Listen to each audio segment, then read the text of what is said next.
اور آپ صلی اللہ علیہ وسلم نے اپنی مثال دیتے ہوئے فرمایا وَأَنَا خَيْرُكُمْ لِأَهْلِي، اور میں تمہارے میں سے سب سے اچھا ہوں اپنے گھر والوں کو. انا خیرکم لأہلی، اور تم سب کی نسبت میں اپنے گھر والوں کے لیے سب سے اچھا ہوں. عام طور پر ایک اچھے انسان کو اس کے اخلاق اور معاملات سے پہچانا جاتا ہے کہ اس کی گفتگو کیسی ہے، اس کے میل ملاپ کا طریقہ کار کیا ہے، اس کا بولنے کا طریقہ کیا ہے، وہ خوشی میں کس طرح ریئیکٹ کرتا ہے، وہ غم میں کیسے ریئیکٹ کرتا ہے، وہ خوف کے موقع پر، وہ مختلف کیفیات کے موقع پر کس طرح بہیو کرتا ہے. دوسری طرف یہ بھی ہے کہ ہمارا سب سے زیادہ واسطہ اپنے گھر والوں سے پڑتا ہے. ہم دن رات ان کے سامنے ہوتے ہیں، ہم پریٹینڈ نہیں کر سکتے، ہم ان کے سامنے کچھ اور نہیں بن کے دکھا سکتے، ہم وہی ہوتے ہیں جو ہوتے ہیں. اور چونکہ ایک لمبا عرصہ ان کے ساتھ گزرتا ہے تو وہ ہماری اچھائیوں برائیوں دونوں سے واقف ہو جاتے ہیں، ہماری کمزوریوں سے بھی اور ہمارے اسٹرینتھس جو ہیں ان سے بھی واقف ہو جاتے ہیں. اس لیے اچھائی کا یہ معیار اچھا خاصا کڑا معیار ہے، اور اس پر پورا اترنا ایک مشکل کام ہے. جن لوگوں سے ہمارا تھوڑی دیر کے لیے میل جول ہوتا ہے،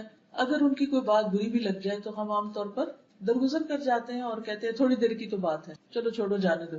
اگرچہ جب باتیں بری پختہ ہو جائیں تو وہاں بھی انسان کچھ نہ کچھ دوسرے کو تکلیف دے ہی دیتا ہے، لیکن خصوصی طور پر جب انسان کسی ایسے ماحول میں ہو کہ جہاں دن رات کا واسطہ ہے تو وہاں پر بہت ساری چیزیں برداشت کرنا بہت مشکل بھی ہو جاتا ہے. لیکن یہ ناممکن نہیں. اگر یہ ممکن نہ ہوتا تو نبی صلی اللہ علیہ وسلم یہ معیار نہ دیتے، یہ کرائیٹیریا نہ دیتے کہ کس طرح اپنے آپ کو پرکھو. حسن بصری کہتے ہیں کہ اللہ کے نزدیک پسندیدہ بندے وہ ہیں جو اپنے اہل و عیال کو سب سے زیادہ فائدہ پہنچانے والے ہیں. عموماً ہوتا یہ کہ جس کی طرف سے ہمیں تکلیف پہنچتی ہے پھر ہمیں اس کے ساتھ احسان کرنا بھی زیادہ مشکل لگتا ہے، اس کے ساتھ بھلائی کرنا بھی مشکل لگتا ہے. بڑی بڑی خیر و بھلائی تو کیا ہم ایک اسمائل پاس کرنا بھی اپنے لیے مشکل سمجھتے نہیں، جس سے گھر میں ناراضگی ہو، خصوصاً شوہر بیوی کے درمیان کے تعلقات، تو اس میں کتنا مشکل ہو جاتا ہے کہ اگر کوئی بات بری لگ گئی یا کسی بات پر ناراضگی ہو گئی تو پھر ہم دوبارہ جلدی سے اچھے ہو کر مسکراہٹ کا ہی صدقہ کر دیں. حالانکہ اگر اسی سے شروع کر لیں تو بہت سے معاملات آسان بھی ہو سکتے. اب یہ ہے کہ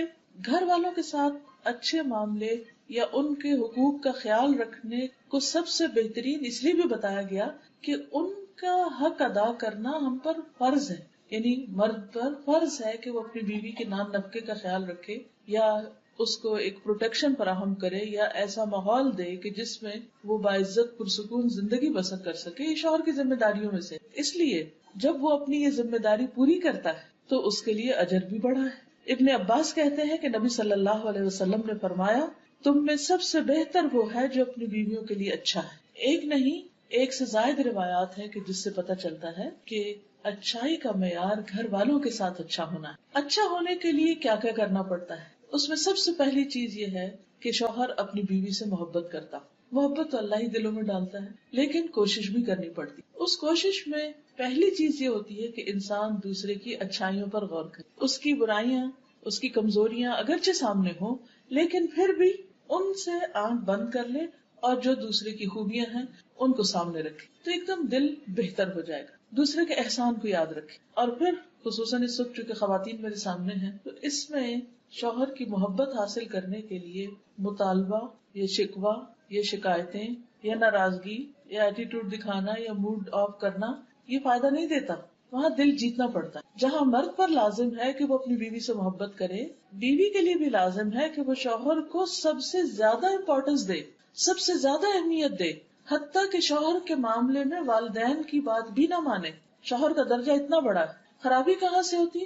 صرف ایک طرف سے نہیں ہوتی، دونوں طرف سے ہوتی. بعض اوقات ہم اپنے کسی دکھ درد کو لے کے بیٹھے ہوتے کہ ہمارا فلاں مطالبہ پورا نہیں ہوا یا ہم نے کہا تھا چیز لانے کے لیے کرنے کے لیے وغیرہ وغیرہ تو وہ نہیں ہماری بات مانی گئی، یا یہ ہے کہ ہماری بے عزتی کر دی گئی ہمارے پیرنٹس کے سامنے یا بہن بھائیوں کے سامنے، یا کوئی بھی شکایت ہو سکتی ہے. شکایت کے 100 پہلو، یہ سب تو اپنی جگہ ہے. لیکن حقیقت یہ ہے اس کے باوجود ان چیزوں کو درگزر کر کے انسان اگر تھوڑی دیر کے لیے ان کو کنٹرول کر لے، جیسے شفا کے لیے کڑوی دوا بعض اوقات بہت ناگزیر ہو جاتی، اسی طرح باہمی تعلقات کو اچھا کرنے کے لیے ایسی باتوں کو پی جانا بہت فائدہ دیتا ہے. اس سے انسان کی قدر اور زیادہ بڑھ جاتی. اس لیے تالی دونوں ہاتھوں سے بجتی ہے، دونوں کو ہی ایک دوسرے کی قدر کی ضرورت ہے. لیکن شوہر اگر اس معاملے میں پہل کر لے کیونکہ وہ قوام ہے، اس نے گھر کا نظام درست کرنا تو معاملات جلد درست ہو سکتے، زیادہ بہتر ہو سکتے. اور پھر اس معاملے میں ہم دیکھتے ہیں کہ نبی صلی اللہ علیہ وسلم کا اسوہ حسنہ کیا ہے. عمرو بن العاص کہتے ہیں کہ میں نے نبی صلی اللہ علیہ وسلم سے دریافت کیا کہ آپ کو سب سے زیادہ محبت کس سے ہے؟ فرمایا عائشہ سے۔ سچ بولا آپ نے اور اس محبت کا اظہار بھی کیا۔ تو انہوں نے پھر پوچھا اچھا مردوں میں سے کس سے؟ تو آپ نے فرمایا اس کے والد سے۔ اس کے بعد انہوں نے مزید بھی پوچھا تو آخر میں وہ کہتے ہیں کہ اس سے اچھا تھا میں یہ سوال نہ ہی کرتا، کیونکہ آپ صلی اللہ علیہ وسلم نے تو اس معاملے میں بالکل جو درست بات تھی، جو اپنی درست فیلنگس تھی وہ بتائی۔ اچھا بعض اوقات ہم سب یہی کرتے ہیں کہ اگر کسی سے محبت ہو بھی تو ہم اس کو ظاہر نہیں کرتے یا اس کو بتاتے نہیں یا اس تک کنوے نہیں کرتے، جس کے نتیجے میں دوسرا شخص ساری زندگی بعض اوقات غلط فہمی کا شکار رہتا ہے۔ کچھ لوگوں پر یہ بہت بھاری ہوتا ہے کہ وہ اپنی زبان سے یا قلم سے یہ کہہ دیں کہ میں آپ سے محبت کرتا ہوں، حالانکہ اس میں کیا جاتا ہے، لیکن شاید اس وجہ سے بھی نہیں کہہ پاتے کہ ہوتی نہیں یا وہ آتی جاتی ہے، لیکن اس میں انسان کو ایکسپریسو ہونا بہت ضروری ہے، اور اپنے ایسے جذبات کا اظہار اگر انسان پبلکلی بھی کر دے تو کوئی حرج نہیں ہوتا، کیونکہ نبی صلی اللہ علیہ وسلم نے سب کے سامنے یہ بات فرمائی۔ حضرت عائشہ کہتی ہیں کہ رسول اللہ صلی اللہ علیہ وسلم قبرستان بقیع سے واپس تشریف لائے تو میرے سر میں درد تھا، میں نے کہا ہائے میرا سر پھٹا جا رہا ہے، آپ نے فرمایا تمہارا نہیں بلکہ میرا سر پھٹا جا رہا ہے۔ پھر فرمایا عائشہ اگر تم مجھ سے پہلے فوت ہو گئی تو تمہیں کوئی نقصان نہ ہوگا، تمہارے سارے کام میں خود کروں گا، تمہیں غسل دوں گا، تمہیں کفن پہناؤں گا، تمہاری نماز جنازہ پڑھاؤں گا اور تمہیں خود دفن کروں گا۔ اب شدید درد تھا آپ کو، اور آپ کو معلوم ہے کہ نبی صلی اللہ علیہ وسلم کا درد دوسرے انسانوں کے مقابلے میں دگنا ہوتا تھا۔ اس درد کے عالم میں، اس تکلیف کے عالم میں، جبکہ حضرت عائشہ کو بھی تکلیف ہے، آپ کیا فرماتے ہیں؟ اپنے کیئر اینڈ کنسرن شو کرتے ہیں، کیونکہ جب انسان بیمار ہوتا ہے نا تو موت بہت یاد آتی، اور آپ بقیع سے واپس آ رہے تھے، قبرستان سے واپس آ رہے تھے، تو اس موقع پر حضرت عائشہ کو کس قدر تسلی دیتے کہ میں صرف دنیا میں نہیں بلکہ تمہارے فوت ہونے کے بعد بھی تمہارے سارے کام کروں گا اور خود کروں گا۔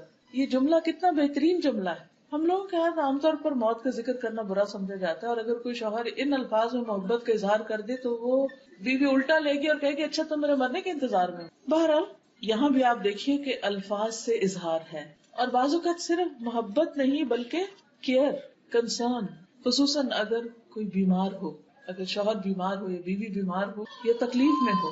عام حالات میں تو ٹھیک ہے، ہر کوئی اچھی بات کر سکتا ہے، لیکن بیماری کی حالت میں، دکھ درد کی حالت میں اچھے الفاظ منہ سے نکالنا اور مشکل ہو جاتا ہے۔ حضرت عائشہ فرماتی ہے کہ میں حیض کی حالت میں پانی پیتی اور برتن نبی صلی اللہ علیہ وسلم کو دے دیتی، یعنی گلاس جس میں بھی پانی پیتی، آپ اسی جگہ سے منہ رکھ کر پانی پیتے جہاں سے میں نے منہ رکھ کر پانی پیا ہوتا تھا۔ یہ بھی محبت کے اظہار کا ایک طریقہ ہے۔ میں ہڈی سے گوشت کھا کر نبی صلی اللہ علیہ وسلم کو دے دیتی، یہ گوشت میں کھا لیتی، ہڈی آپ کو دے دیتی، آپ اسی جگہ سے کھاتے جہاں سے میں نے کھایا ہوتا تھا۔ یہ محبت کے چھوٹے چھوٹے انداز ہیں، جسچرز ہیں کہ جس سے باہم ایک بانڈنگ سمجھ میں آتی ہے، نظر آتی۔ پھر محبت میں یہ نہیں کہ کبھی کبھار انسان چند ڈائلاگز بول دے، بلکہ دوسرے کو کیئر کنسرن کے علاوہ ٹائم بھی دے۔ وقت دینا ایک بہت اہم چیز ہے، کتنے بھی مصروف ہوں۔ کیا ہم میں سے کوئی یہ کہہ سکتا ہے کہ میری مصروفیت تو نبی صلی اللہ علیہ وسلم سے بھی زیادہ ہے؟ نعوذ باللہ، کوئی بھی نہیں۔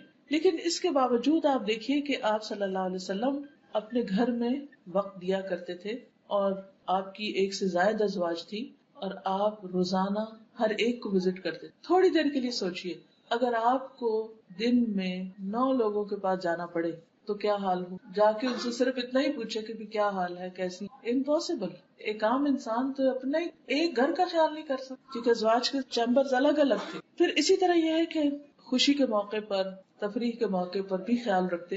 حضرت عائشہ کہتی ہے کہ ایک مرتبہ عید کے دن رسول اللہ صلی اللہ علیہ وسلم کے سامنے کچھ حبشی کرتب دکھا رہے تھے، کھیل کھیل رہے تھے۔ میں نبی صلی اللہ علیہ وسلم کے کندھے پر سر رکھ کر انہیں جھانک کر دیکھنے لگی، ابھی ایک پبلک کی جگہ ہے، تو نبی صلی اللہ علیہ وسلم نے اپنے کندھے میرے لیے جھکا دیے کہ اور آسانی ہو جائے۔ میں آپ کے کندھوں پر سے انہیں دیکھتی رہی، اور جب دل بھر گیا تو واپس آ گئی۔ تو آپ نے مجبور نہیں کیا کہ نہیں تم ادھر ہی کھڑی رہو، آزادی بھی دی، اور جب وہ پاس کھڑے ہو کر دیکھنا چاہتی تھی تو اتنی دیر فیسلٹی بھی دی، آسانی بھی فراہم کی۔ کتنے مواقع ایسے ہوتے ہیں کہ ہم لوگ ایز اے فیملی گھروں سے باہر جاتے ہیں، وہ اصل ٹیسٹ کا وقت ہوتا ہے، جب آپ کسی پکنک پہ ہوں یا کسی ایسی جگہ پر ہوں تو اس موقع پر عموماً مشکل ہو جاتی ہے، کیونکہ ہر ایک تھک جاتا ہے، یا کوئی پھر اپنی مرضی سے بیٹھنا اٹھنا چاہتا ہے، کھانا چاہتا ہے، نہیں کھانا چاہتا۔ تو بعض اوقات ہم دوسرے کو بہت مجبور کر دیتے ہیں کہ نہیں جو ہم چاہ رہے ہیں ویسا تم کرو، اس کی زندگی کو کنٹرول کرنے لگتے ہیں، تو اس سے دوسروں کے لیے بڑی مشکل ہو جاتی۔ محبت کا یہ مطلب نہیں ہوتا کہ کسی کو انسان پوزیس کر لے، یہ کانسیپٹ بہت غلط ہے کہ اس کی آزادی چھین لے۔ ہم کیا چاہتے ہیں محبت میں کہ بس جس شخص سے ہم نے محبت کر لی وہ ہمارا غلام بن جائے، وہ کھائے بھی ہماری مرضی سے، پیے بھی ہماری مرضی سے، اٹھے بھی بیٹھے بھی.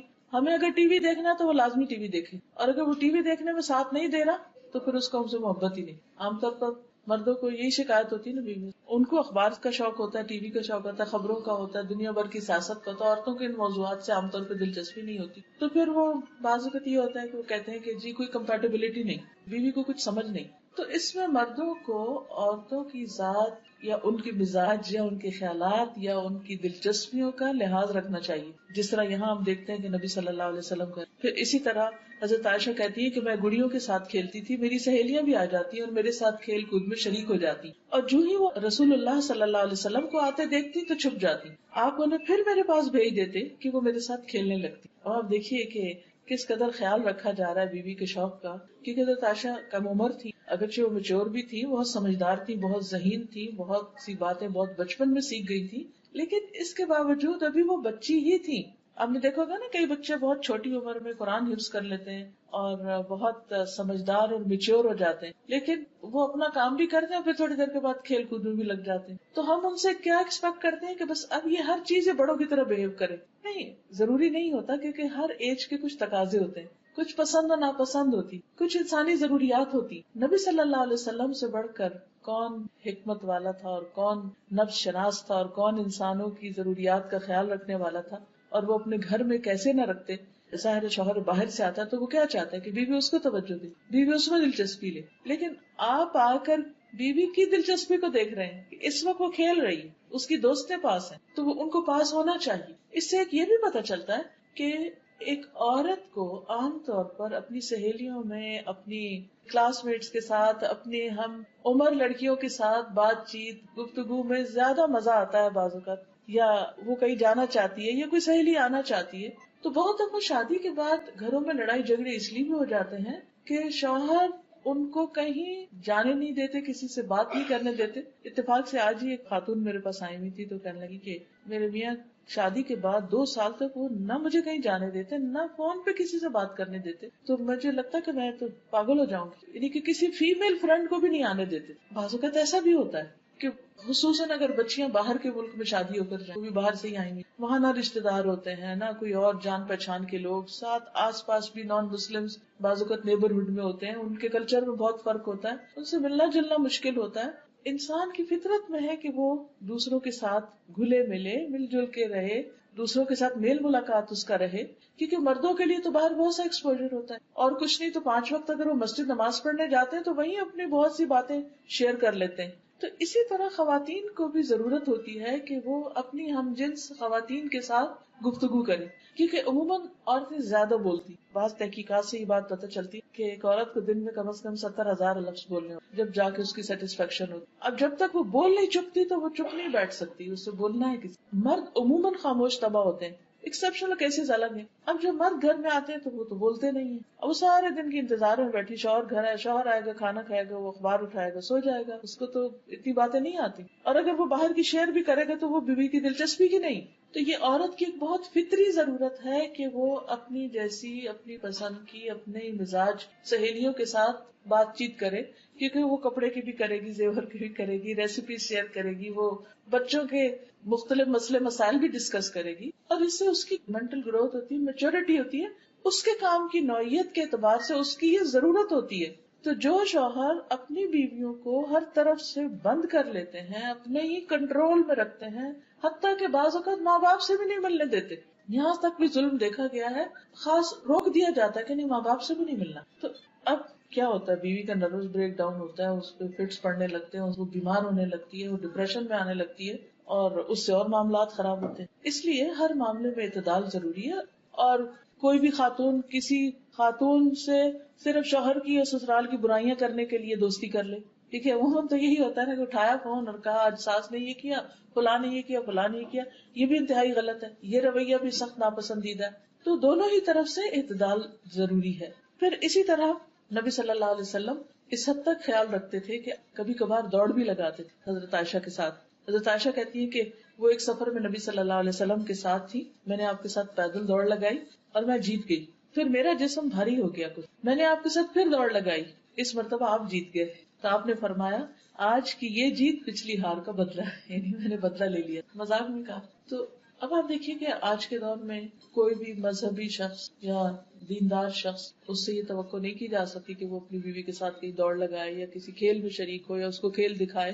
عموماً جب ہم دین کی طرف آتے ہیں تو ہم یہ سمجھتے ہیں کہ شاید دین صرف نماز روزے کا نام ہے اور یہ جو دنیا کے معاملات ہیں یہ شاید اس کا حصہ نہیں. حالانکہ اگر ان کو بھی حدود کے اندر رہ کے کیا جائے تو یہ بھی عبادت ہے، کیونکہ نبی صلی اللہ علیہ وسلم کی سنت کی پیروی میں ہوں گے نا. پھر اسی طرح یہ ہے کہ نبی صلی اللہ علیہ وسلم حضرت عائشہ کے آرام کا بہت خیال رکھتے تھے، کیونکہ عموماً جھگڑے فساد لڑائیاں چھوٹی چھوٹی باتوں پر ہوتے. اگر آپ کسی سے پوچھیں نا کہ میاں سے لڑائی تو کس بات پر ہوئی، جب میرے پاس کوئی اس طرح کا معاملہ لے کر تو میں کہتی کہ کیا مسئلہ کیا تھا، اور آپ یقین کریے کہ 90% چھوٹی سی کوئی بات ہوتی ہے جس سے کوئی معاملہ خراب ہو جاتا ہے. مثلاً اگر بیوی سو رہی ہے اور شوہر نے دھڑ سے دروازہ بند کر دیا تو وہ اٹھتے ہی سوئے سوئے غصے میں بولنا شروع کر دے گی، وہ غصے میں بولے گا، نیند خراب ہوگی، اٹھ کے ایک طرف چلا جائے گا، وہ دوسری طرف.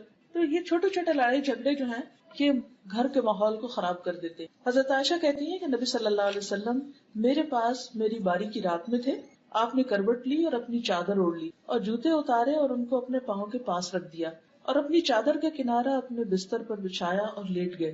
اور آپ اتنی ہی دیر ٹھہرے کہ آپ نے گمان کر لیا کہ میں سو چکی ہوں. آپ نے آہستہ سے اپنی چادر لی اور آہستہ سے جوتا پہنا، آہستہ سے دروازہ کھولا اور باہر نکلے، پھر دروازے کو آہستہ سے بند. یعنی ہر چیز آہستہ سے، جوتے آہستہ سے اتارے، جوتے آہستہ سے پہنے، دروازہ آہستہ کھولا، دروازہ آہستہ بند، آہستہ سے باہر نکلے. کتنے شوہر اور بیوی ہیں جو سوتے ہوئے ایک دوسرے کے لیے اتنے کیئرنگ ہو کہ دوسرا شخص سو رہا ہے تو مجھے اس کو ڈسٹرب نہیں کرنا. کچھ لوگوں کو نیند بڑی مشکل آتی ہے، کچھ کو نیند ایک دفعہ کھل جائے تو ان کو دوبارہ نیند نہیں آتی. کئی طرح کے نفسیاتی مسائل ہوتے ہیں. تو ایسی صورت میں دوسرے کا لحاظ رکھنا اور دوسرے کو اپنی ذات سے تکلیف نہ دینا، یہی گھریلو زندگی میں خوشحالی کا راز ہے. پھر اسی طرح آپ دوسروں کو بھی اس بات کی تلقین کرتے تھے کہ عورتوں کے ساتھ نرمی کا سلوک کیا جائے. حضرت انس کہتے ہیں کہ نبی صلی اللہ علیہ وسلم اپنی ازواج مطہرات کے پاس تشریف لائے. اونٹ ہانکنے والا اونٹوں کو تیز ہانک رہا تھا، جیسے کوئی ڈرائیور تیز ڈرائیو کر رہا ہو، جھٹکے لگ رہے ہیں اور دھکے پڑ رہے ہوں. اس کا نام انجشا تھا. آپ نے فرمایا اے انجشا، تیری خرابی ہو، تم اونٹوں کو آہستہ آہستہ چلاؤ، نازک آبگینے سوار ہیں. ویحک یا انجشا سوقت بالقواریر، قواریر کہتے ہیں کرسٹل کو، قواریر من فضة. یعنی خواتین جو ہیں ان کے دل شیشے کی طرح ہوتے، بہت جلدی ٹوٹتے. اور ایک حقیقت ہے کہ ہم سب اچھی طرح جانتے ہیں کہ چھوٹی سی بات بعض اوقات ہم محسوس کر لیں، بعض اوقات بڑی بڑی باتوں کی پرواہ نہیں کرتے، کیونکہ ہمارے مزاج کے اندر جسمانی تبدیلیوں کی وجہ سے بھی کئی تبدیلیاں آتی رہتی، کبھی پوسٹ نیٹل اور کبھی پیدائش کے بعد اور کبھی پریگنینسی میں اور کبھی پیریڈ سے پہلے اور کبھی اس کے بعد اور کبھی پھر جب مینوپاز شروع ہو جاتا ہے، بڑھاپے کے مسائل، 100 طرح کے مسائل ہوتے ہیں. عورت اپنی زندگی میں جسمانی اعتبار سے فزیکلی بہت ساری چینجز میں سے گزرتی ہے، تبدیلیوں میں سے اور حالت بدلنے سے. تو اس لیے بہت ضروری ہے کہ اس کے ان مخصوص حالات کا خیال رکھا جائے. پھر اسی طرح نہ صرف یہ کہ سواری کو آہستہ چلانے کی بات، بلکہ سواری پر سوار کراتے ہوئے بھی آپ مدد دیتے. حضرت انس کہتے ہیں میں نے دیکھا کہ رسول اللہ صلی اللہ علیہ وسلم حضرت صفیہ کی وجہ سے اپنے پیچھے اونٹ کی کوہان کے ارد گرد اپنی ابا سے پردہ کیے ہوئے تھے. جب وہ سواری پر سوار ہوتی تو آپ اونٹ کے پاس بیٹھ جاتے اور اپنا گھٹنا کھڑا رکھتے. حضرت صفیہ اپنا پاؤں آپ کے گھٹنے پر رکھ کے سوار ہوتی. آپ دیکھیے کہ کس قدر کیئر ہے، کیونکہ کبھی آپ میں سے کوئی اونٹ پہ سوار ہوا، آپ کو معلوم ہوگا کہ اس کی سواری بہت مشکل ہے. تو ایون اونٹ پہ چڑھنا بھی ایک مشکل کام ہے. بیٹھے ہوئے اونٹ پہ چڑھا جاتا ہے لیکن وہ بھی مشکل ہے. تو آپ صلی اللہ علیہ وسلم خود پاس کھڑے ہو جاتے، اپنا گھٹنا رکھتے، وہ اس پر ایک طرح سے سیڑھی بنا کے پھر اوپر چڑھتی. آج آپ دیکھیے کہ کون مرد ہوگا جو اتنے لاڈ کرے، اور پھر یہ پبلک میں ہو رہا ہے اور اس میں آپ کوئی شرمساری محسوس نہیں کر رہے، اور حضرت انس دیکھ بھی رہے ہیں کہ آپ کیا کر رہے ہیں اور پھر اس کو آگے روایت بھی کرتے ہیں. یہ بھی سنت ہے، یہ چیزیں بھی نبی صلی اللہ علیہ وسلم کا طریقہ ہے. اگر ہم اپنے گھروں کے اندر چھوٹی چھوٹی چیزوں میں ایک دوسرے کے مددگار بن جائے تو بہت سے حالات اور معاملات درست ہو سکتے ہیں. پھر اسی طرح اپنے سے زیادہ دوسروں کی فکر کرنا، یہ بھی بہت اہم ہے. حضرت انس کہتے ہیں کہ میں اور ابو طلحہ خیبر سے واپس آ رہے تھے اور نبی صلی اللہ علیہ وسلم کے پیچھے حضرت صفیہ سوار تھی کہ اچانک رسول اللہ صلی اللہ علیہ وسلم کی اونٹی پھسل گئی اور رسول اللہ صلی اللہ علیہ وسلم اور حضرت صفیہ دونوں گر گئے. ابو طلحہ تیزی سے وہاں پہنچے، کہنے لگے یا رسول اللہ، اللہ مجھے آپ پر قربان کرے، کوئی چوٹ تو نہیں آئی؟ آپ نے فرمایا نہیں، خاتون کی خبر لو، یعنی مجھے چھوڑو، ان کی خبر لو. چنانچہ ابو طلحہ اپنے چہرے پر کپڑا ڈال کر ان کے پاس پہنچے اور حضرت صفیہ پر کپڑا ڈال دیا.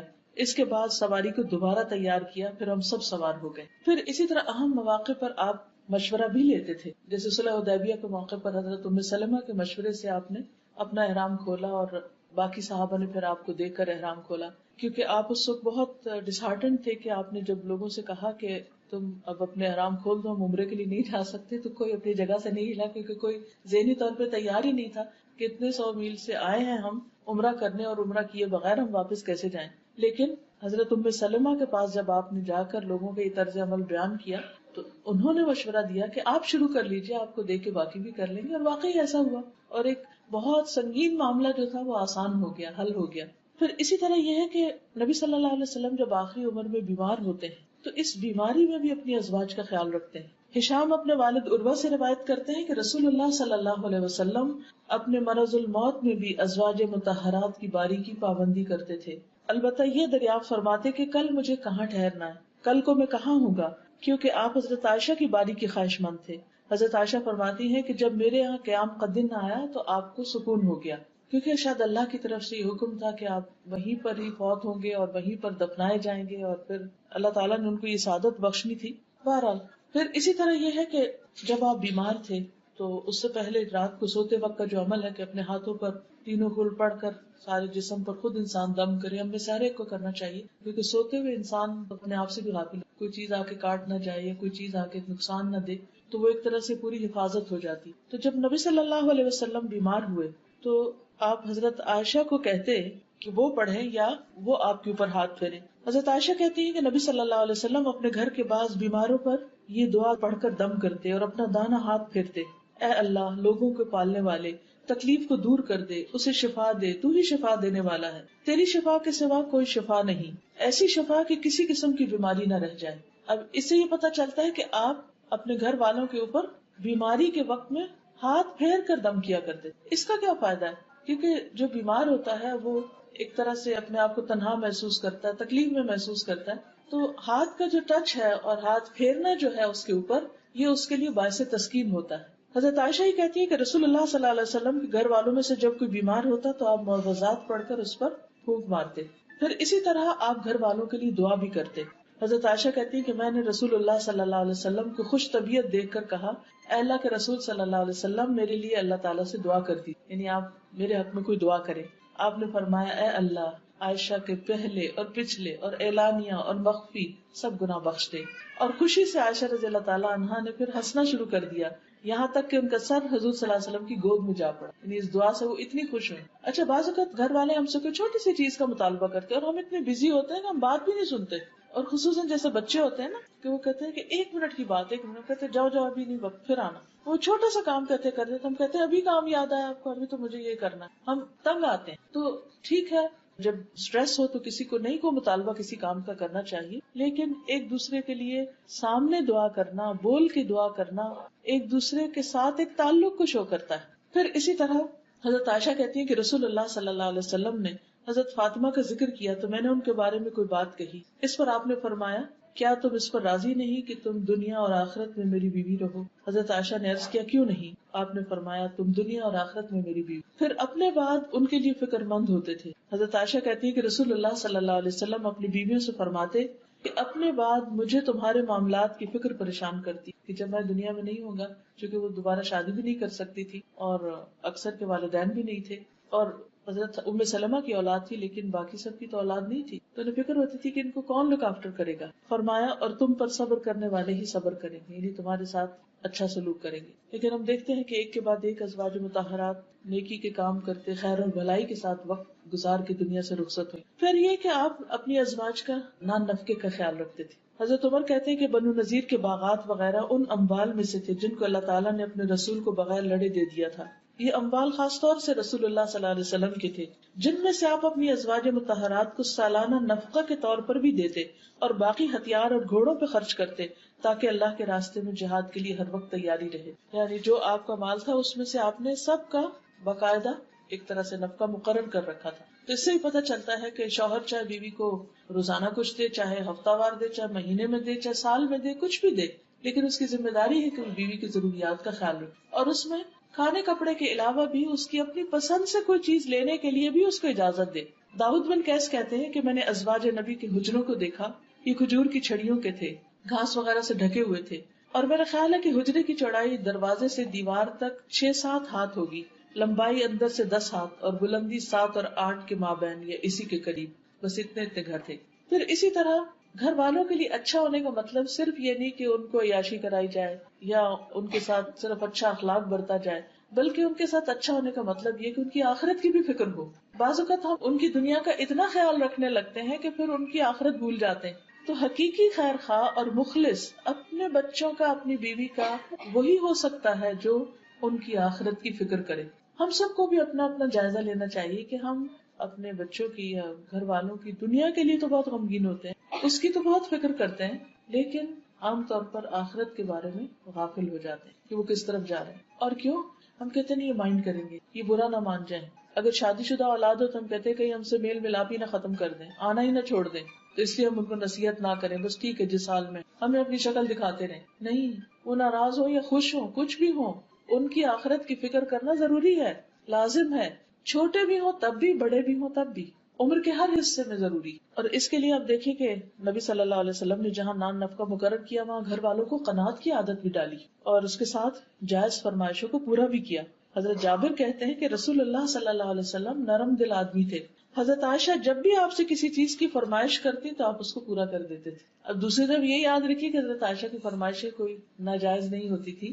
کسی بھی عورت کو اپنے شوہر کی وسعت سے بڑھ کے اس سے فرمائش نہیں کرنی، جتنا وہ کماتا ہے جتنی اس کی وسعت ہے، کیونکہ جیسے نان نفقے کے علاوہ مہر کے بارے میں بھی قرآن مجید میں کیا بتایا گیا، علی الموسع قدرہ وعلی المقتر قدرہ، وسعت والا اپنے اندازے کے مطابق خرچ کرے اور تنگ دست اپنے اندازے کے مطابق۔ پھر اسی طرح آپ دیکھیے کہ نبی صلی اللہ علیہ وسلم صرف ازواج نہیں بلکہ ان کی جو سہیلیاں تھیں ان کا بھی خیال رکھتے، خاص طور پر حضرت خدیجہ رضی اللہ تعالیٰ عنہ۔ حضرت عائشہ کہتی ہے کہ جب آپ بکری ذبح کرتے تو آپ فرماتے کہ اس کا گوشت خدیجہ کی سہیلیوں کو بھی بھیج دو، یعنی وہ تو دنیا میں نہیں، ان کی بہن ایک تو تھی حالہ، لیکن سہیلیوں کا بھی اپنا ایک مقام ہے۔ والدین کے ساتھ صلہ رحمی میں سے ایک بات یہ ہے کہ والدین کے دوستوں کے ساتھ بھی اچھا سلوک کیا جائے۔ عام طور پر ہم جب بڑے ہو جاتے ہیں، اپنے مسائل اور بچے اور گھر بار شروع ہو جاتا ہے تو ہم ایسے رشتوں کو اور ایسے تعلقات کو بھول جاتے ہیں۔ ٹھیک ہے اگر قریب ہوں تو انسان زیادہ بھی دیکھ سکتا ہے، لیکن اگر دور دراز بھی ہوں، مثلاً آپ کسی خاص شہر میں گئے ہیں اور وہاں آپ کے والدین کے کوئی رشتے دار ہیں، دوست ہیں، تو آپ کو ان سے ملاقات کی کوشش کرنی چاہیے، بھلے سال میں ایک دفعہ، 5 سال میں ایک دفعہ یا کبھی کبھار ہی، لیکن کوشش کرنی چاہیے، کیونکہ صلہ رحمی جو ہے وہ انسان کی عمر بڑھاتی، انسان کے رزق میں برکت کا باعث ہے۔ حضرت انس کہتے ہیں کہ نبی صلی اللہ علیہ وسلم کے پاس کوئی چیز لائی جاتی تو آپ فرماتے فلاں عورت کو دے آؤ، جو حضرت خدیجہ کی سہیلی تھی، فلاں عورت کو دے آؤ، وہ خدیجہ سے محبت کرتی تھی۔ سوچئے کہاں تک کیئر اور کنسرن ہے۔ حضرت عائشہ کی سہیلیوں کو تو کھیلنے کے لیے کہتے تھے کہ آپ آؤ اور کھیلو، حضرت خدیجہ جو فوت ہو چکی تھی ان کی سہیلیوں کو ہدیے وغیرہ بھجوایا کرتے تھے۔ پھر اسی طرح یہ ہے کہ حد الوسع گھر کا ماحول خوشگوار رکھنے کی کوشش کرتے تھے، پھر گھر کے کام کاج میں تعاون کرتے تھے۔ گھر والوں کے لیے انسان یا کسی کے لیے بھی بہتر اسی وقت ہو سکتا ہے جب وہ اس کے کاموں میں مددگار ہو۔ اگر کوئی شخص آپ کے کاموں میں آ کے الٹا رکاوٹ ڈال دے اور کہ مجھے آپ سے بہت محبت ہے لیکن بس آپ میرے پاس بیٹھے رہے، کام کوئی نہ کرے، یہ کس قسم کی محبت؟ یہ تو دشمنی جو محبت کے نام پہ کی جا رہی ہے، دوسرے کو بیکار کر کے رکھ دیا جائے۔ کیونکہ بعض لوگ جب آ جائیں تو نہ وہ خود کچھ کرتے نہ کرنے دیتے۔ اس کے برعکس بہت سے لوگ ایسے ہوتے ہیں کہ جو دوسروں کا بہت خیال رکھتے ہیں اور ان کے کاموں میں لگ جاتے ہیں۔ نبی صلی اللہ علیہ وسلم حالانکہ مردوں کے اوپر فرض تو نہیں ہے کہ گھر کے کام کرے، لیکن وہ گھر آ کر آرام سے بیٹھ نہیں جاتے اور صرف آرڈر نہیں کرتے رہتے تھے، اچھا اب چائے لے آؤ، پانی لے آؤ، فلاں لے آؤ۔ بیوی کو خادمہ کی طرح نہیں ٹریٹ کرتے تھے۔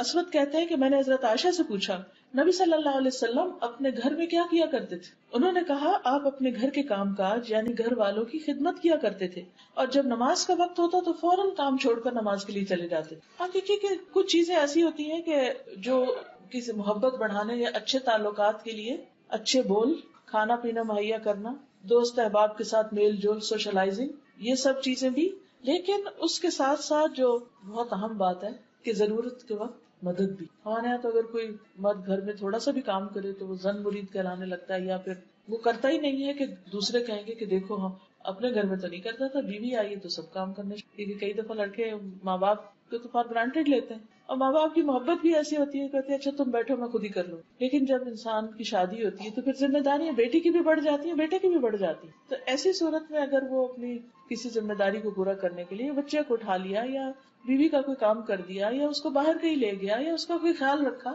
تو دوسرے گھر والوں کو بھی اس کے اوپر تعاون کرنا چاہیے. ہمارے یہاں عام طور پر اس کو مائنڈ کیا جاتا ہے، یعنی پاکستانی کلچر میں تو یہ درست نہیں ہے. حضرت عائشہ سے کسی نے پوچھا کہ رسول اللہ صلی اللہ علیہ وسلم گھر میں ہوتے تو کیا کرتے تھے؟ انہوں نے کہا کہ نبی صلی اللہ علیہ وسلم بھی انسانوں کی طرح انسان تھے. وہ اپنے کپڑوں کو صاف کرتے تھے، بکری کا دودھ دھو لیتے اور اپنے کام خود کرتے. ایک اور روایت میں آتا ہے آپ جوتا سلائی کر لیتے، قمیص کو خود پیوند لگاتے اور فرماتے جس نے میری سنت سے اعراض کیا وہ مجھ سے نہیں. یعنی اس چیز کو بھی انہوں نے اپنی سنت بتایا کہ اپنا کپڑا استری کر لیں یا اپنے کپڑے نہانے کے بعد فرش پر پھینکنے کی بجائے واشنگ باسکٹ میں ڈالیں. یہ چھوٹے چھوٹے کام عموماً آپ دیکھیے کہ یہ جو چھوٹی چھوٹی چیزیں ہوتی ہیں بعض اوقات بیویاں انہی سے بہت خوش ہو جاتی. مثلا شوہر نے صبح اٹھ کر اپنا کمبل خود طے کر دی تو آپ دیکھیں گے کہ بیوی کے دل کا حال کیا ہوگا. وہ کہے گی نہیں چھوڑیے میں خود ہی کر لوں گی. لیکن اگر وہ نہ کرے اور چھوڑ کے اٹھ جائے تو پھر اس کو خیال آئے گا کہ اتنا بھی نہیں میری مدد ہو سکتی. یعنی اگر شوہر تھوڑی سی بھی محبت دکھائے تو بیوی اس سے کئی گنا زیادہ دکھائے گی، کیونکہ عورت کی فطرت میں ہے یہ کیئر ہے، محبت ہے، خدمت ہے. یہ اللہ نے اس کے اندر رکھ دی ہے خاندان کے نظام کو اچھا چلانے کے لیے. پھر اسی طرح آپ صلی اللہ علیہ وسلم اپنے کپڑے کو پیوند بھی لگا لیتے اور سی بھی لیتے. اب تو یہ کام عورتوں کو بھی نہیں آتا. تو آپ سوچیے کہ ہم کتنے پیچھے ہیں. پھر اسی طرح گھر والے جو کھانا دیں اس پہ راضی ہو جاتے. جابر کہتے ہیں کہ نبی صلی اللہ علیہ وسلم نے اپنے گھر والوں سے سالن طلب کی، سالن لاؤ. انہوں نے کہا ہمارے پاس سوائے سرکے کے کچھ نہیں. آپ نے سرکہ منگوا لیا، اس سے روٹی کھانی شروع کر دی. فرمانے لگے بہترین سالن سرکہ، بہترین سالن سرکہ. اچھا اب آپ دیکھیے دوسری طرف کیا ہوتا ہے، سبزی لا کے بھی نہیں دی، پیسے بھی نہیں دیے، گیس کا بل نہیں پے کیا وہ بھی کٹ گئی، اور اگر کھانا نہیں بنا تو بھی ذمہ دار. یعنی اسباب ریسورسز فراہم نہیں کیے اور پھر بھی انڈرسٹینڈنگ نہیں کہ بھائی اس کا قصور نہیں. یعنی بعض اوقات ایسی ایکسپیکٹیشن ہوتی ہے کہ ہر قیمت پر ہر صورت میں کرنا ہی کرنا ہے، جہاں سے مرضی کرو. اور ان عورتوں پر تو بہت ہی رحم آتا ہے جو بیچاریاں سارا دن محنت کر کے آتی ہیں اور شوہر پیسے چھین کے نشہ کرنے لگے. ابو ہریرہ کہتے ہیں کہ نبی صلی اللہ علیہ وسلم نے کبھی کسی کھانے میں عیب نہیں نکالا، کبھی کسی کھانے میں عیب نہیں نکالا. اگر آپ کو پسند ہوتا تو کھا لیتے ورنہ چھوڑ دیتے. پھر اسی طرح مشکل وقت میں بیوی کو دلاسا دینا، اس کے آنسو پوچھنا، یہ بھی نبی صلی اللہ علیہ وسلم کی سنت سے ملتا ہے. حجۃ الوداع کے موقع پر حضرت صفیہ کا اونٹ بدک گیا اور وہ رونے لگی. رسول اللہ صلی اللہ علیہ وسلم کو معلوم ہوا تو تشریف لائے اور اپنے ہاتھ سے ان کے آنسو پوچھنے لگے. اب دیکھیے حج کا موقع، ہزاروں کا مجمع، اور آپ لوگوں کو تعلیم دے رہے ہیں، خذوا انی مناسککم، مجھ سے اپنے مناسک سیکھ لو. اور اتنے میں آپ کو خبر ملتی ہے کہ آپ کی بیوی کا اونٹ بدک گیا ہے اور وہ رو رہی ہیں اور آپ سب کو چھوڑ کر آ کر ان کے آنسو پوچھ رہے ہیں. یہ وقت ہوتے ہیں جب کسی کا دل جیتا جا سکے. دوسری صورت کیا ہے، بیوی روتی رہے، صبح روئے شام روتی رہے لیکن پوچھنا نہیں. اس معاملے میں بعض اوقات عورتیں بہت زیادتی کرتی، وہ جب رونے پہ آتی ہیں تو چپ ہی نہیں کرتی. ایک اور روایت میں حضرت صفیہ کے بارے میں ملتا ہے جب وہ رونے سے چپ ہی نہیں کر رہی پھر آپ نے ان کو چھوڑ دیا، کیونکہ کئی دفعہ ایسا تھا نا کہ روتے ہوئے آنسو پہنچتے تو اور رونا آ جاتا. پھر اسی طرح یہ ہے کہ بیوی کے مسائل اور مشکلات میں ساتھ دینا. حضرت عائشہ کہتی ہے کہ ہم آپ کے ساتھ کسی سفر میں تھے، جب ہم مقام بیضاء پہ پہنچے تو میرا ہار کھو گیا. رسول اللہ صلی اللہ علیہ وسلم اس کی تلاش میں وہیں ٹھہر گئے اور لوگ بھی آپ کے ساتھ ٹھہر گئے. پورا قافلہ ساتھ ہے، سب کو ٹھہرا دیا ہار تلاش کرنے اور ایک دفعہ نہیں ڈانٹا. جب وہ قافلہ ٹھہر گیا تو حضرت ابوبکر آ گئے. انہوں نے آ کے حضرت عائشہ کو ٹوکے لگائے کہ تمہاری وجہ سے سارا قافلہ رکا ہوا، سب کا حرج ہو رہا ہے. لیکن پھر اس پر تیمم کی آیات اور وہ سب کچھ نازل ہوا اور وہ اتنا مسلمانوں کے لیے خیر کا باعث بنا. پھر یہ ہے کہ بعض اوقات بیوی تھک جاتی ہے، کوئی اور وجہ ہو جاتی ہے، موڈ آف ہو جاتا ہے، تو اس کو ایشو نہیں بنا لینا چاہیے، کبھی ناراض ہونے کا موقع دینا چاہیے. کیونکہ عورت کے جو کیفیات ہوتی ہیں وہ مردوں سے بہت مختلف ہوتی ہیں. تو بعض اوقات چونکہ وہ مختلف ہوتی ہیں، وہ اس ایکسپیرینس سے گزرے نہیں ہوتے، وہ سمجھتے ہی نہیں کہ ایسا کیوں ہو رہا ہے. حضرت عائشہ کہتی ہے کہ رسول اللہ صلی اللہ علیہ وسلم نے فرمایا جب تم مجھ سے راضی ہوتی ہو تب بھی مجھے پتہ چل جاتا ہے اور جب ناراض ہوتی ہو تب بھی پتہ چل جاتا ہے. حضرت عائشہ نے کہا وہ کیسے؟ آپ نے فرمایا جب تم مجھ سے راضی ہوتی ہو تو کہتی ہو محمد کے رب کی قسم، اور جب ناراض ہوتی ہو تو کہتی ہو ابراہیم کے رب کی قسم. حضرت عائشہ نے عرض کیا ہاں اللہ کے رسول صلی اللہ علیہ وسلم، واللہ میں صرف آپ کا نام ہی چھوڑتی، یعنی صرف زبان سے نہیں بولتی، اندر تو میرے محبت ہوتی. پھر اسی طرح یہ ہے کہ گھر والوں کو مسائل کا حل پیش کیا کرتے. عام طور پر مرد حضرات باہر کے مسئلے مسائل سن کے اتنے گھبرائے ہوتے کہ گھر آ کے وہ کوئی مسئلہ نہیں سننا چاہتی، اور بعض اوقات بیوی اکیلی ہی الجھتی رہتی ہے، وہ سارا کچھ لے لے کے اپنے دل میں دفن کرتی رہتی ہے کیونکہ کوئی سننے والا نہیں، کوئی حل کرنے والا نہیں. لیکن نبی صلی اللہ علیہ وسلم کا طریقہ یہی ہے کہ جب بھی کوئی مسئلہ پیش آیا تو آپ نے اس کا حل تلاش کیا اور مل کے حل سوچا. تو خوشگوار ازدواجی زندگی کے لیے یہ بہت ضروری ہے کہ گھر کے اہم مسائل میں میاں بیوی باہم مشورہ کریں اور اکیلے فیصلے نہ کریں. یہ جو اکیلے فیصلے کر لینے ہوتے ہیں نا، بیوی کو بتائے بغیر یا شوہر کو بتائے بغیر خود ہی کوئی ڈیسیژن لے لیا، اس سے بھی بہت ناراضگیاں پیدا ہوتی ہیں، اس سے بھی بہت خرابیاں پیدا ہوتی ہیں، کیونکہ دوسرا شخص سمجھتا ہے کہ میری کوئی اہمیت ہی نہیں. پھر بیوی کے والدین کو شکایت نہ لگانا، کیونکہ بہت دفعہ ایسا ہوتا ہے نا کہ چھوٹی سی کوئی بات ہوئی تو فوراً بتایا کہ بھی آپ کی بیٹی ایسی اور ایسی. لیکن یہ ایک نوبل کیریکٹر ہوتا ہے کہ گھر کے معاملے گھر میں ہی طے کر لیے. حضرت عمر کہتے ہیں کہ ایک دن میں کچھ سوچ رہا تھا کہ میری بیوی نے مجھ سے کہا بہتر ہے اگر تم اس معاملے کا فلاں حل کرو، یعنی اس معاملے کا فلاں طرح حل کر لو. میں نے کہا تمہارا اس میں کیا کام، یعنی تم مجھے کیوں مشورہ دے رہی، معاملہ مجھ سے متعلق ہے، تم کون ہو دخل دینے والی. میری بیوی نے اس پہ کہا خطاب کے بیٹے تمہارے اس طرز عمل پہ حیرت ہے، تم اپنی باتوں کا جواب برداشت نہیں کر سکتے. تمہاری بیٹی حفصہ تو رسول اللہ صلی اللہ علیہ وسلم کو بھی جواب دیتی، ایک دن تو اس نے آپ کو غصہ بھی دلایا تھا. یہ سن کر حضرت عمر کھڑے ہو گئے، چادر اوڑھ کے حفصہ کے گھر پہنچے. فرمایا بیٹی کیا تم رسول اللہ صلی اللہ علیہ وسلم کی باتوں کا جواب بھی دیتی ہو، یعنی وہ شوہر ہے اور اللہ کے رسول ہیں، یہاں تک کہ ایک دن تم نے نبی صلی اللہ علیہ وسلم کو دن بھر ناراض رکھا. حفصہ رضی اللہ عنہا نے عرض کیا ہاں اللہ کی قسم ایسا ہوا. سچ بولنے والے لوگ تھے نا، ہاں ایسا ہوا، ہم آپ کو کبھی جواب بھی دیتے ہیں. تو عمر رضی اللہ عنہ نے کہا جان لو میں تمہیں اللہ کی سزا اور اس کے رسول کی ناراضگی سے ڈراتا ہوں، آئندہ ایسا مت کرنا. لیکن نبی صلی اللہ علیہ وسلم نے خود کبھی بھی جا کے نہیں حضرت عمر کو بتایا کہ دیکھو تمہاری بیٹی کیسی ہے. پھر بیوی کی تربیت اور اصلاح کا کام جو ہے وہ چونکہ مرد کی ذمہ داری ہے. قرآن مجید میں اللہ تعالیٰ فرماتے ہیں یا ایھا الذین آمنوا قوا انفسکم واہلیکم نارا، اے لوگوں جو ایمان لائے ہو اپنے آپ کو اور اپنے گھر والوں کو آگ سے بچاؤ. تو اس میں براہ راست خطاب مردوں سے ہی ہے. سیکنڈ نمبر پر پھر بیوی کی ذمہ داری آتی کیونکہ کلکم راعٍ وکلکم مسئول عن رعیتہ. بیوی بھی بچوں کے بارے میں نگران ہے، شوہر بھی بیوی اور بچوں کا نگران ہے، تو ان سے اس کی جواب دہی ہوگی. لیکن خاص طور پر شوہر کا فرض بنتا ہے کہ بیوی کی تربیت کرے، اس کو ادب سکھائے اور پھر نرمی اور اچھے اخلاق کی تعلیم دے. حضرت عائشہ کہتی ہیں کہ کچھ یہودی نبی صلی اللہ علیہ وسلم کے پاس آئے اور کہا السلام علیکم، جس کا معنی تھا کہ آپ پر موت آئے. تو انہیں بہت غصہ آیا، انہوں نے جواب میں کہا وعلیکم السلام واللعنہ، یعنی مزید لفظ اضافہ کیا اور کہا تم پر موت بھی اور لعنت بھی ہو. اس پر رسول اللہ صلی اللہ علیہ وسلم نے فرمایا ٹھہرو اے عائشہ، اللہ تعالیٰ تمام معاملات میں نرمی کو پسند کرتا ہے. میں نے عرض کیا یا رسول اللہ کیا آپ نے سنا نہیں انہوں نے کیا کہا؟ آپ نے فرمایا میں نے اس کا جواب دے دیا تھا کہ وعلیکم. تو اگر وعلیکم سے معاملہ حل ہو سکتا ہے یا بدلہ اتر سکتا ہے تو دو لفظ اضافہ کرنے کی ضرورت نہیں ہے. تو یہ تربیت تھی جو فوری طور پر آپ نے وہاں کی. اگر بچوں میں سے گھر والوں میں سے کوئی زبان میں بے احتیاطی کر رہا ہے یا غلط لفظ بول رہا ہے تو اس کو وہاں روکنا بھی چاہیے. پھر اسی طرح صدقہ کرنے کی ترغیب، آخرت کی فکر کے لیے رات کو جگایا. ام سلمہ کہتی ہیں کہ نبی صلی اللہ علیہ وسلم ایک رات جاگے، فرمایا سبحان اللہ آج رات کیا کیا بلائیں اتری، کیونکہ آپ کو تو پتہ چل جاتا تھا اللہ کی دیے ہوئے علم سے، اور کیسے کیسے خزانے بھی نازل ہوئے، خیر اور شر دونوں ہی. ان حجرے والیوں کو کوئی جگانے والا ہے، یعنی ان ازواج مطہرات کو کوئی اٹھا دے. افسوس کی دنیا میں بہت سے کپڑے پہننے والی عورتیں آخرت میں ننگی ہوں گی. یعنی تہجد صرف مردوں کے لیے نہیں، نیکی اور عبادت مردوں کے لیے نہیں عورتوں کے لیے بھی. اور آخرت کا لباس کیا ہے؟ آخرت کا لباس دنیا کا اچھا عمل. پھر اسی طرح اچھا مرد جو ہوتا ہے وہ گھر کے اوور آل حالات پر بھی نظر رکھتا ہے کہ گھر میں کیا لٹک رہا ہے، کیا ڈیکوریشن ہو، کیا پہنا جا رہا ہے، کیا پک رہا ہے، کیا طور طریقے ہیں، کوئی چیز خلاف شریعت تو نہیں ہو رہی. مثلا حضرت عائشہ سے روایت ہے کہ انہوں نے ایک گدا خریدا جس پر تصویریں بنی. آپ نے اسے دیکھا تو دروازے پہ کھڑے ہو گئے، اندر تشریف نہیں لائے. میں نے عرض کی یا رسول اللہ صلی اللہ علیہ وسلم میں نے جو غلطی کی ہے اس سے میں اللہ سے معافی مانگتی. فرمایا یہ گدا کس کے لیے ہے؟ میں نے عرض کیا آپ کے بیٹھنے اور اس پر ٹیک لگانے کے لیے. آپ نے فرمایا ان تصویر بنانے والوں کو قیامت کے دن عذاب دیا جائے گا اور ان سے کہا جائے گا جو تم نے پیدا کیا اسے زندہ بھی کر کے دکھاؤ. اور فرشتے اس گھر میں داخل نہیں ہوتے جس میں تصویر، یعنی کہ میں اس گدے پہ نہیں بیٹھ سکتا اور نہ ہی گھر میں ہوگا. بہت سے مرد گھروں میں بہت کچھ حرام چیزیں دیکھتے ہیں، غلط چیزیں دیکھتے ہیں، بچے غلط کر رہے ہیں لیکن ان کو روکتے نہیں. امر بالمعروف اور نہی عن المنکر بھی گھر سے شروع ہوتا ہے. اسی طرح حضرت انس کہتے ہیں کہ ایک دفعہ رسول اللہ صلی اللہ علیہ وسلم نے ایک آدمی حضرت حفصہ کے حوالے کیا اور فرمایا اس کی نگرانی کرنا. ان کی ڈیوٹی لگا کر گئے تو وہ اس سے غافل ہو گئی، وہ آدمی بھاگ گیا. کوئی قیدی ہوگا یا کوئی ایسا ہوگا کہ جس کو پکڑوایا.